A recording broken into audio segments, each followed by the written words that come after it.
word, y'all. I literally had to turn off the internet and just go from the internet on my phone because it wanted to poop out on me. So what I was saying is we have all these gorgeous magnolia or peony designs, whatever you want to call them.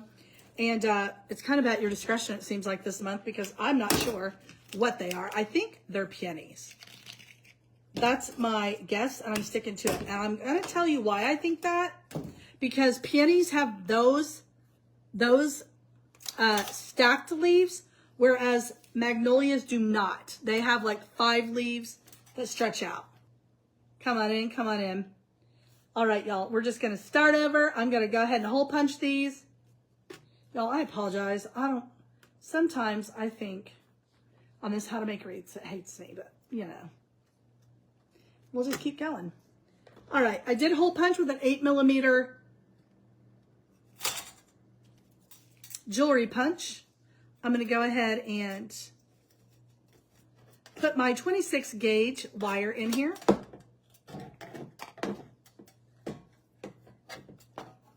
It was a peony box. I knew it. All right.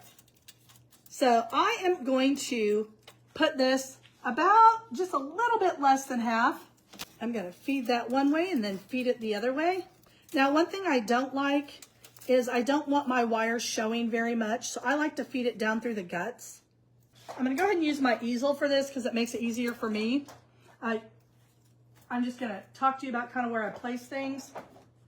The first thing I am going to do is I'm going to go ahead and do the bow first because I want to attach it before all of my greens because this is going to take up some real estate. Okay. This ribbon is gorgeous. This came from Deco Exchange. So I'm going to decide where I want my bow, and I'm pretty sure it's going to go right in here. Yeah, it's not going to be huge either, but I am going to do about 18-inch tails. I'm going to pinch it, loop it, nope, twist it, loop it,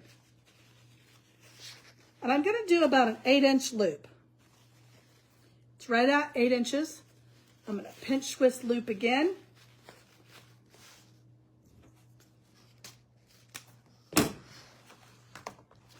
I'm going to throw a tail in there for kicks and good measures. I'm so glad Finn had a good memory and I didn't. Paid off. Pinch, twist, loop again.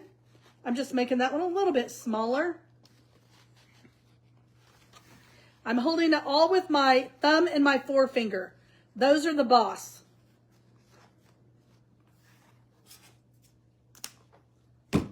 Again, I'm going to put another tail in there. Just add some whimsy, you guys. I like the whimsy. I love the contrast of this with this sign.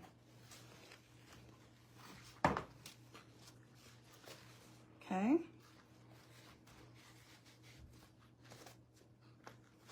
Pinch, twist. You got to get that loop in there.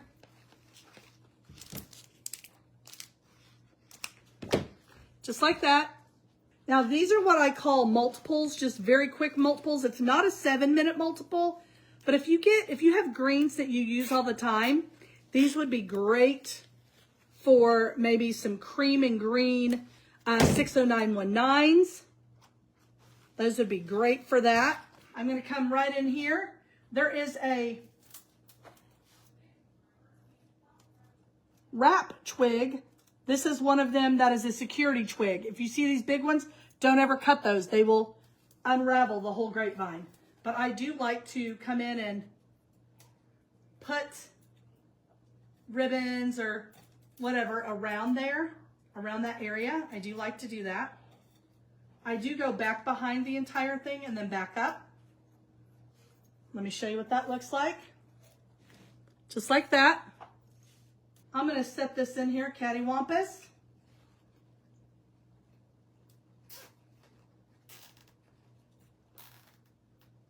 I'm going to pull it with everything I have like it's my job.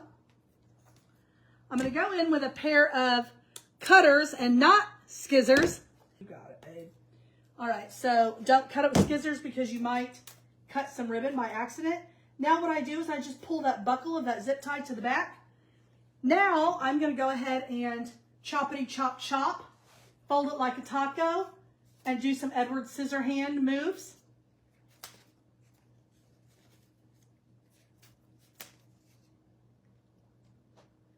And get this all trimmed up. I do like to do different lengths. These trusty dusty scissors we did get in the resupply box this month. Love them. Okay, I'm just clipping a few things. Now, here's a little hint. If by some chance you really do not want these ribbons to be in your way, you can glue them down. I'm not going to because I love the way it looks. But you could, if you wanted to, glue them down, okay? So what I'm going to do is I'm going to lay a foundation down. And I've got some trailing ivy that I'm just going to place in a few spots. And it's too hot in here to turn on the, electric skillet. Glue pot.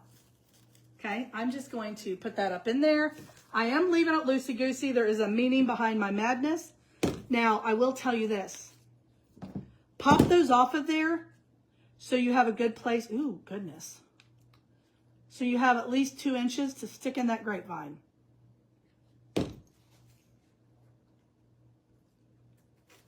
Now, when you're working with trailing ivy, it really will go any which way but loose. It really does. I want some trailing down. There's going to be some support, some supporting actors in a minute. So don't worry about that, okay? Okay, now I found these as well. These are a little bit pricey and they're kind of loosey-goosey. But before I add these, I'm going to add, bum, bum, bum, bum. See? I knew they had to be peonies. So I'm going to add some peonies.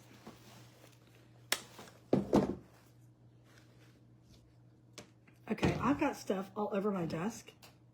It's aggravating me a little bit. Okay, just gonna do that. I'm gonna start at the top. Now I'm gonna fill in around this. So right now it looks a little naked, but it won't, okay?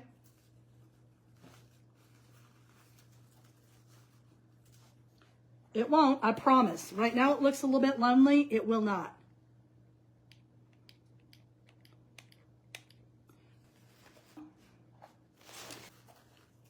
So we've got 3 blooms. 3 blooms. Now we're going to go in and we're going to add this, which is like a pepper bush, but it is a pusher. If y'all don't know what a pusher is, it's where you push the stem. It could either look really pretty long or you could say, whoops, no thank you. I love them. Okay, so now I'm going in with some fillers. There's going to be less than 5 greeneries in this. Less than 5.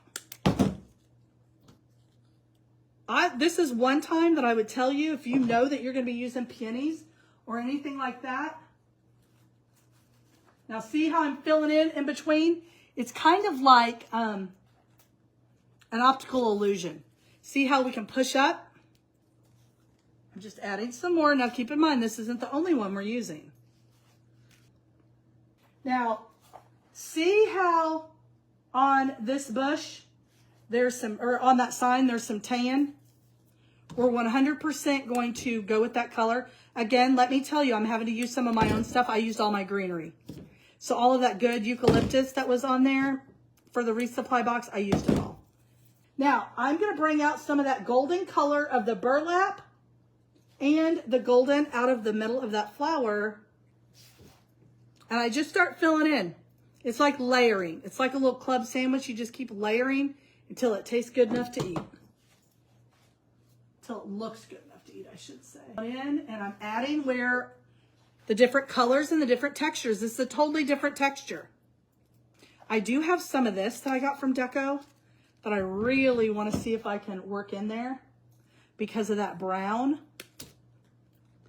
Just in a few spots. I like adding them towards the end so they kind of stand out. They look like leather. They look embossed and I really like them. So I'm just coming in here. Remember how we always put the glittered fern in kind of last as like an accent? That's kind of what I'm doing with these little embossed leather pieces. I love these. Notice I'm doing every other color.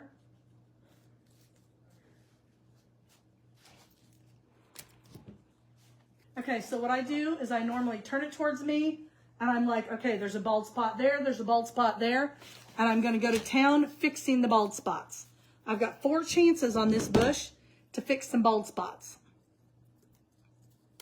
And y'all, this is not meant to be a larger than life wreath. I wanted just to do a simple greenery wreath.